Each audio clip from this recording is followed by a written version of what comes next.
lot of folks in this space will come to me and say, well, our sales and marketing function internally is not that robust yet. Maybe we have a marketing coordinator, it's partner-driven growth and sales efforts. How can we benefit from this? So to answer your question directly, well, it's going to depend on the firm. It's going to depend on your size. It could depend on your growth initiatives, all the above. Just the switching costs alone of moving in between 3 or 4 tools to send a monthly email newsletter. Imagine you're attending or speaking at a conference and you want to send a stakeholder survey, to get, all that can be done through HubSpot. So for us, it really tracks back to, what their tech spend is on sales and marketing initiatives now. In many cases, there's savings, that we can drive.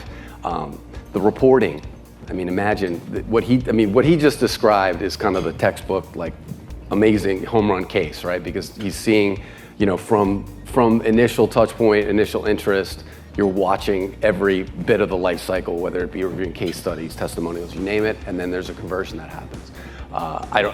How from what you spent with us and then what you spent with HubSpot, how many deals do you have to close to cover that cost, right? 2 or 3 deals. So put that in perspective, right? So again, it is going to be different for different firms, but what are your growth goals?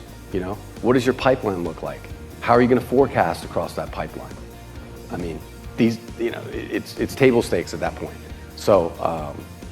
Long-winded way of answering it, but I think... A good-winded way, thanks. No, that was great. The challenge in asking that question is similar to the challenge in considering the ROI of really any software, any innovation, generally speaking. It's like, okay, there's a quantitative layer, it's, dollars in, dollars out, and that should be part of the equation, but then there's a macro consideration of, well, what is the long arc of value experientially for our people?